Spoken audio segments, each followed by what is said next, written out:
এইভাবে যদি একবার নিরামিষ দিনে মোচার কোপ্তা বানানো যায় তো হাত চেটে পুটে সবাই খাবে।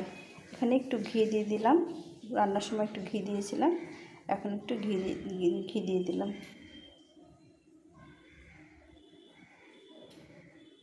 তো বন্ধুরা, এই রেসিপিটা তোমরা অবশ্যই বানিয়ে খেও, খুব ভালো লাগে মোচার কোপ্তা কারি।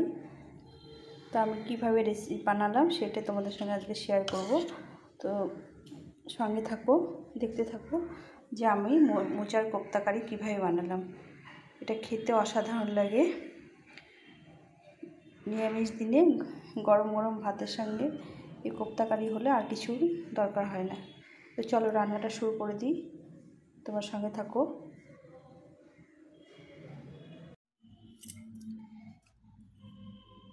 মোচাটা কিছুটা খাওয়া হয়ে গেছে আর ভেতরের অংশটা রেখে দিয়েছি। এটা দিয়ে আজকে বড়া করে কোপ্তা বানাবো। তো এটাকে এখন কেটে নিতে হবে, কেটে নিয়ে আমি রান্নাটা করব। তো বন্ধুরা, তোমরা কেমন আছো? আশা করছি সবাই ভালো আছো, সুস্থ আছো। তো আমি রেসিপিটা শুরু করছি, তোমরা সম্পূর্ণ দেখার চেষ্টা করো। তোমাদের অনুরোধ রইল সম্পূর্ণটা দেখবে। আর যদি ভালো লেগে থাকে লাইক কমেন্ট শেয়ার করো। নতুন বন্ধুরা অবশ্যই চ্যানেলটিকে সাবস্ক্রাইব করে পাশে থেকো। এই কোপ্তাটা খেতে ভীষণ ভালো লাগে আর ভীষণ সুন্দর হয়। এর কিছুটা কোপ্তা করব, কিছুটা বড়া করব। তো তোমরা সঙ্গে থাকো, কি করে করছি দেখো। প্রথমে আমি মোচাটাকে কেটে নেব। তো বন্ধুরা দেখো, এইভাবে ঝিরিঝিরি করে কেটে নিয়েছি, একদম সম্পূর্ণটা, কিছু ফেলিনি, একদম সবটা কেটে নিয়েছি। দেখো, আর শুধু এইটুকু ফেলেছি, এই যে গোড়ার যে অংশটা এটা ফেলেছি, সবটা নিয়েছি। এটা সম্পূর্ণটা রান্না করব। এখন আমি এর মধ্যে একটু জল দিয়ে দেবো, দিয়ে একটু নুন হলুদ দিয়ে এটাকে একটু সেদ্ধ করে নেব। সেদ্ধ করলে কী হবে বলো, একটু নরম হবে আর কি, অন্য কিছু না। করে এটাকে ভালো করে রান্না করব। তো চলো আমি এটাকে একটু ভাপিয়ে নিই। একটু ভর্তি করে একটু জল দিয়ে দিলাম। আমাদের মোচা, থোড় এগুলো খাওয়া বিশেষ দরকার। এগুলো তো অনেক আয়রন থাকে। তাছাড়াও আমাদের এগুলোতে সার কম থাকে, একদম সার থাকে না, কলা গাছের কোনো সার থাকে না। তো এগুলো আমাদের খাওয়া খুব প্রয়োজন। চলো আমি এটাকে ভাপিয়ে নিয়ে রান্না করি। এটা গ্যাসে বসিয়ে দিয়েছি। একটু লবণ, সামান্য পরিমাণে লবণ আর একটু হলুদ দিয়ে দেবো। হলুদ দিলে কালো হবে না, এর জন্য দিয়ে আমি এটাকে ভালো করে ফুটিয়ে নেব।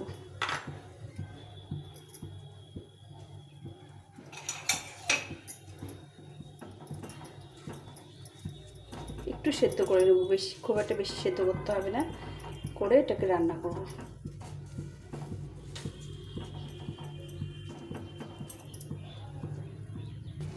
এটা সেদ্ধ হয়ে গেছে ভালো করে, আর সেদ্ধ করতে হবে না, একটু নরম হয়ে গেছে। একটা নামিয়ে নিয়ে ছেঁকে নেব। এই বড়াটা করার জন্য একটা আলু নিয়েছি, আলুটা একটু ঘষে নেব, মানে গ্রেট করে নেব। আলুটা গ্রেট করে নিয়েছি আর এখানে মোচাগুলো ঠান্ডা করে নিয়েছি ভাপিয়ে। এটাকে দিয়ে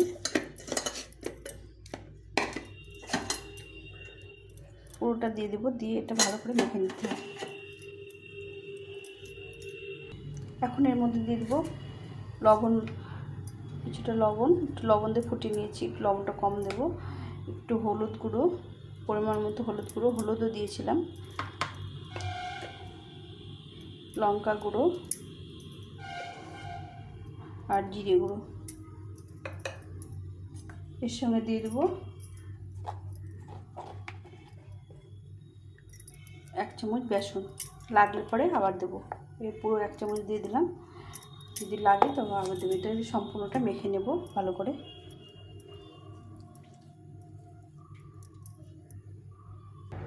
এখানে কড়াই বসিয়ে দিয়েছি গরম করতে, তেল দিয়ে দিয়েছিলাম। এখন এই সরষের তেলে আমি কোপ্তাগুলো একটু ভেজে নেব। তেলটা গরম হয়ে গেলে, এটা খুব একটা ডিপ ফ্রাই করব না, একটু শ্যালো ফ্রাই করব। তো আমি তেলটা গরম হয়ে গেছে, এখন তেলের মধ্যে আমি কোপ্তাগুলো বসিয়ে দেবো। আগে থেকে কড়াইটা গরম করে রেখেছিলাম, এইভাবে সবগুলো বসিয়ে দিই।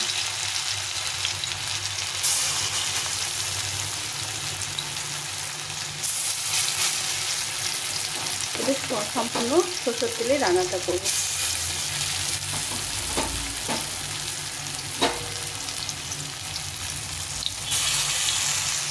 এটা ভাজা হয়ে যায়।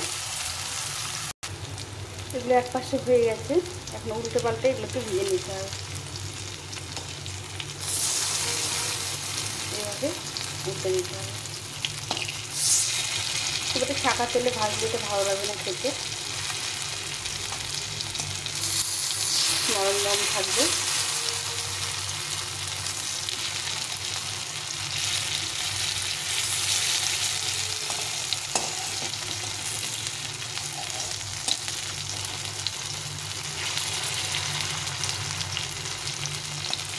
তো বন্ধুরা, এইভাবে কারা কারা মোচার কোপ্তা রসা মানে ডালনা খেয়ে থাকো, অবশ্যই কমেন্ট করে জানিও। তো এগুলো আর পাশে ভাজা হলে উঠিয়ে নেব, নিয়ে রান্নাটা করব।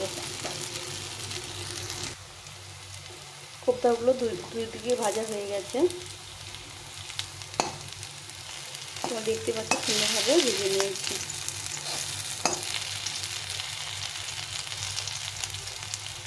আর একটু ভাজা হলে এটা নামিয়ে দেবো।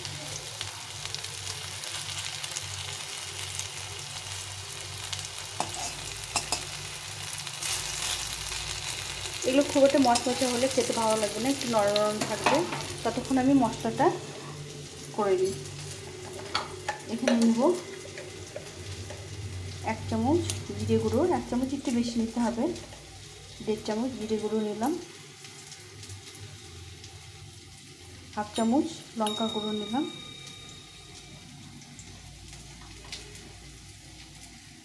এখানে হলুদ গুঁড়ো নিয়েছি, নিয়ে এটাকে জল দিয়ে গুলে নিতে হবে।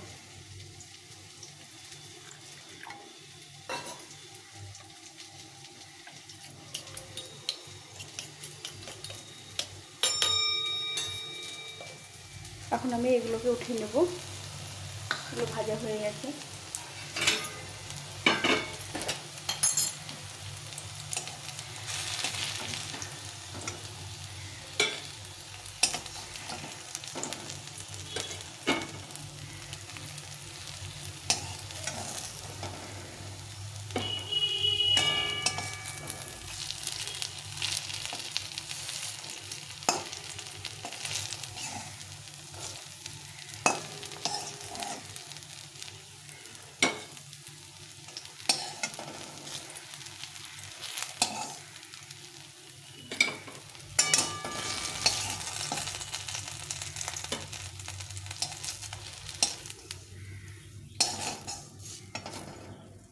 উঠিয়ে নিলাম।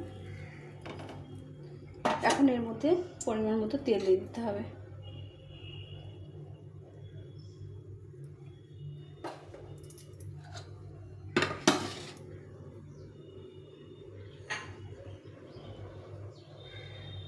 এখানে নিয়েছি 2টো এলাচ, দারচিনি, তেজপাতা, শুকনো লঙ্কা, জিরে। এটা আমি ফোড়নে দিয়ে দেব। প্রথমে দেব শুকনো লঙ্কা, এরপরে তেজপাতাটা দিয়ে দেব। এখানে দিয়েছি 2টো এলাচ আর দারচিনি। এখন দিয়ে দেবো সাদা জিরেটা।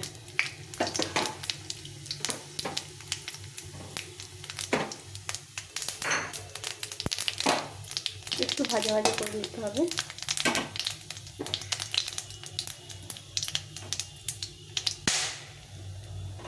এর মধ্যে দিয়ে দেবো, এখানে একটা টমেটো কেটে রেখেছি, টমেটোটা। এই টমেটোর মধ্যে টমেটো ইয়ের জন্য, নরম হওয়ার জন্য একটু লবণ দিয়ে দেবো, দিয়ে একটু টমেটোটা ভিজে নিতে হবে।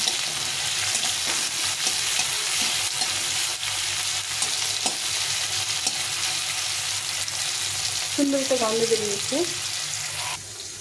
এখন এখানে একটু টক দই আছে, টক দইটা একটু ফেটিয়ে নেবো। 2 চামচ টক দই নিয়ে ফেটিয়ে নেব। এটা বাড়িতে বানানো টক দই, একটু ভালো করে ফেটিয়ে নিতে হবে। টমেটোটা ভাজা ভাজা হয়ে গেছে, নরম হয়ে গেছে। এখন আমি এই মশলাটা দিয়ে দেবো। যে মশলাটা গুলে রেখেছিলাম, জিরে গুঁড়ো, লঙ্কা গুঁড়ো আর হলুদ, এটা দিয়ে দেবো। মশলাটা কষা হয়ে গেছে, তেল ছেড়ে দিয়েছে। এখন এর মধ্যে একটু দিয়ে দেবো লঙ্কা গুঁড়ো, কাশ্মীরি লঙ্কা গুঁড়ো।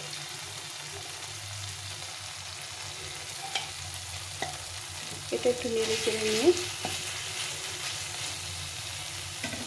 দিয়ে দেবো এই যে ফেটিয়ে রেখেছি টক দইটা, এই টক দইটা দিয়ে দিতে হবে।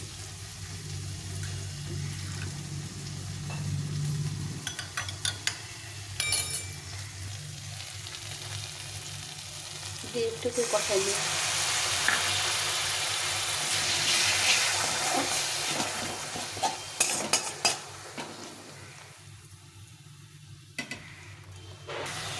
দইটা ভাজা হয়ে গেছে, এখন এর মধ্যে লবণ দিয়ে স্বাদ মতো লবণ দিতে হবে। লবণ দিয়ে একটু লবণ দিয়েছিলাম, যার জন্য সামান্য একটু লবণ দিয়ে দিলাম। দইটা থেকে তেল ছেড়ে দিলে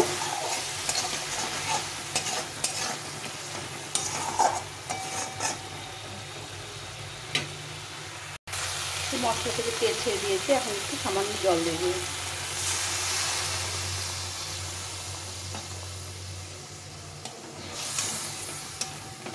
ফুটে গেলে কোপ্তাগুলো দিয়ে নামিয়ে দেবো।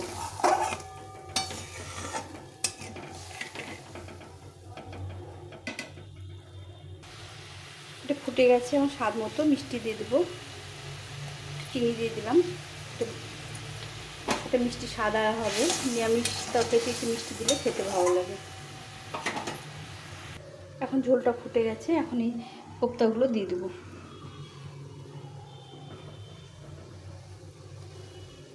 দিয়ে ঘি গরম মশলা দিয়ে নামিয়ে দেবো।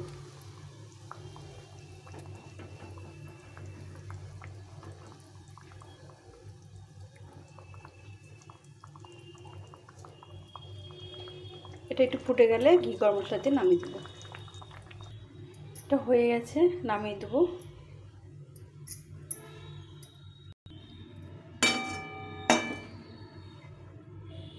গরম গরম ভাত দিয়ে এটা খেতে হবে, দারুণ খেতে হয়। আমার হয়ে গেল মোচার কোপ্তা।